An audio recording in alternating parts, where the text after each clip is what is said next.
If you think of kaiju films, you are most likely thinking of Japanese movies. It's no surprise considering Japan is the country where the genre got its true start from, thanks to monsters like Godzilla, Varan, and others. Most people probably don't even think of Korea as a place where monster movies are. But you'd be surprised to find out they indeed do have a handful of kaiju films.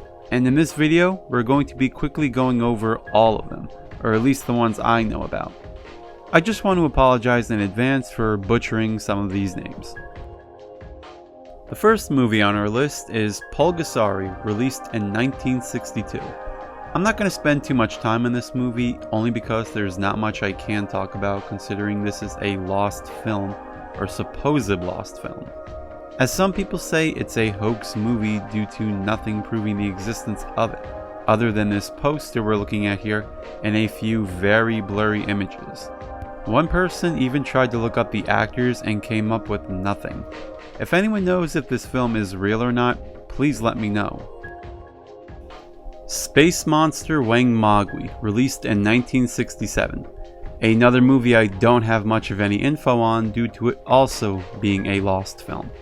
At least for this one, we have a few pictures and a synopsis to go off of. The story goes like this. Aliens use a giant space monster to attack Earth. That's all. There probably is more to it than that, but as I stated earlier, I really can't find much of anything on this movie.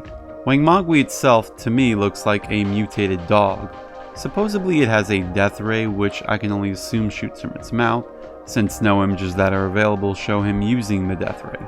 This movie has never been released on any home video format, nor do any bootlegs exist anywhere around the world. I found some sources saying it occasionally gets some screenings at film festivals in South Korea. If so, then a film print still does exist, and I can only hope that it'll get some sort of release outside its home country, for those who are curious about the space monster.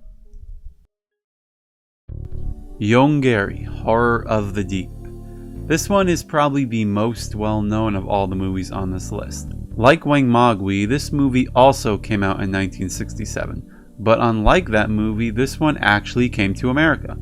In fact, according to Steve Rifle on the Blu-ray's audio commentary, this film was the first Korean movie, or at least one of the first, to be giving a worldwide release. I don't find that hard to believe considering Godzilla's cult status at the time.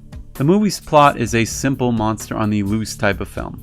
Yongary rises from the ground, unintentionally wreaks havoc, and the human characters have to try and find a way to stop it. Nothing more, nothing less. I should mention that if you try to look up this movie to watch it and are only ending up with the English dub version, do not worry, as the American cut of the film is the only full version of the movie that exists today. The original Korean cut of the movie is considered a lost film due to the developers' inexperience of shipping films for international distributions at the time. I'm basically saying they shipped their one copy of the film out and it is now lost. However, a 48-minute cut of the Korean version still does exist today, and you can find it on YouTube if you're curious about it. Just note the quality is very wonky to say the least, and there are no subtitles. If watching the film, I recommend not comparing it to Godzilla movies, particularly with the effects. One can definitely tell South Korea didn't have a Tsuburaya of their own, and even with help from Japanese effects artists, yeah, they don't look so hot. I'm not saying this in a bad way, but this movie's effects makes early Godzilla movies look godly. Yongary himself is a decent looking kaiju, but supposedly the director was disappointed with the design and he wanted Yongary to look more terrifying.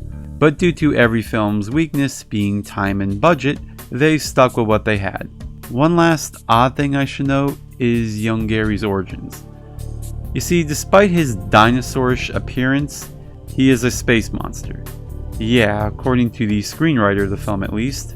Kinda odd considering there's no point in the movie I would ever think he was a space monster. Especially since he first appeared from the total opposite of space, that being underground. But who's to say? If you watch this movie as its own thing, I think you could get some enjoyment out of it, especially since it does have a small sense of humor.